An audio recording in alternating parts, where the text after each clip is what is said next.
All right, we're now into chapter 2. And what I want us, first thing I need to understand is that chapter 1 and chapter 2 are not two different creation accounts.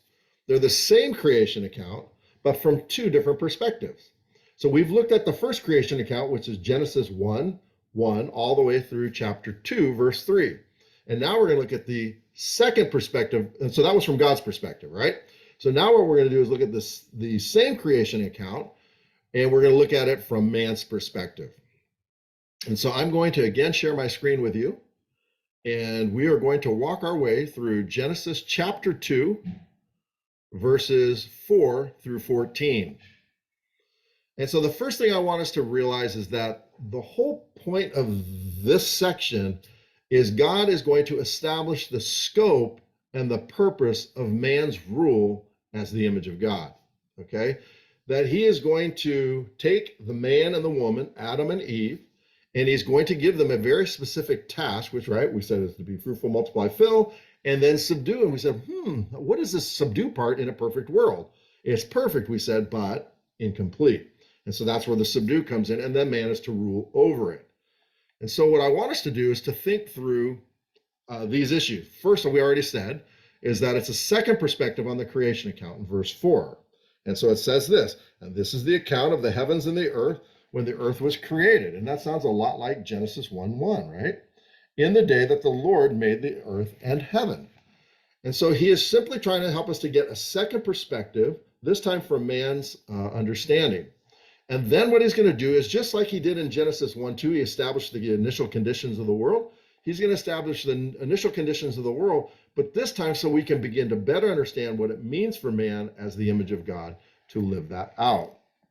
And so when we look at verse 5, we're going to see that the two conditions for our life on the earth are laid out there. And it says this, now no shrub of the field was yet in the earth, and no plant of the field had yet sprouted, for the Lord had not sent rain on the earth, and there was no man to cultivate it. So we have an issue that there's no plant life, and the question is why? And he gives two reasons. One is there was no water, and there was no man to cultivate it. And so what he's going to do is satisfy those two conditions. And so in verse 6, you're going to see that God establishes and creates this water canopy that is going to then water the earth. Then the second condition in verse 7 is going to be satisfied, and it says this, then God formed man from the dust of the ground and breathed the breath of life into him. So now we have a world that's being watered, and we have man to cultivate it. And so those two conditions are satisfied. And so now the world can begin to produce and begin to flourish. But now when we get to verse 8 and 9, something really interesting happens, right? Because it says this in verse 8. It says, and the Lord planted a garden toward the east in Eden, and there he placed the man whom he had formed. So what happens is you have this world, remember we said, and it's unfinished, but he plops right in the middle of this world a garden. And this is not your run-of-the-mill garden. It's not a little place where you're going to grow some pumpkins and some squash and some corn. We're talking a vast, vast area, and we'll see that later. But what he is trying to do here is he's trying to say that the world inside the garden is different than the world outside the garden. That the world inside the garden is the finished product. It's what God wants for the entire world. And the question becomes why? Why didn't God just make the entire world that way? Well, there's a few reasons. One is that he wants man as the image of God to rule.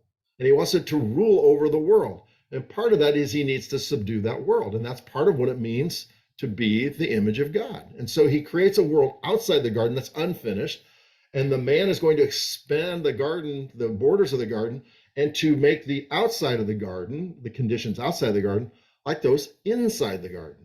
And so that becomes a really important aspect of us being able to fulfill what it means for us to be the image of God. Okay, and then the second thing is it's the place of God's presence, the garden is. And so God says that I want my presence to be made known throughout the entire world. And so as man is expanding and subduing and ruling, he is also establishing God's presence through the world. Okay, this is sort of trying to help you to get just a picture of that. And if you look at Genesis 2, 4 through 5, right, we said, okay, these are the conditions of the world where there's no water and there's no man. It's like a charcoal sketch. The world's there, but it's imperfect, it's unfinished. And then what God does is he says, okay, I am going to create this canopy, this vapor canopy, and we got water now. I'm going to create man from the dust of the ground. And he breathes the breath of life into him. And then he plants this garden. And that is this middle one. That God plants a garden with man in the garden to begin to expand the borders of the garden so that the finished product of the garden, that colored portion, is going to then be what you see in this far right panel. The goal of man's work is to complete the entire world so that the entire world has the perfection of the garden, and that then the entire world also has the presence of God in it. Oops, let me go back. So this becomes a really critical part as we're trying to just understand what is it, when we think about man as the image of God, what is his role? And we said was to be fruitful, multiply, and fill. And as he fills, he's to subdue. And as he subdues, he's to rule. And what that means is he's to expand the borders of the garden and the presence of God throughout the earth. And that is our job. That was the nation of Israel's job, is to help the people, their surrounding nations and peoples, to know Yahweh. And that's our job in this world, is to help people to see God manifest through our lives and to rule on his behalf and to allow them to see the person of Yahweh, to see the person of Christ in our lives so that they're attracted to him and want to walk with him and to know him. And so that's the role, I believe, of Genesis 2, 4 through 9. And then when you look at the rest of the chapter, it's simply going to lay out the borders of the garden. And when you look at those borders, and if you were to put it on a map, we're talking about an enormous area. It's like one of our national parks. It's just this huge area that God had placed.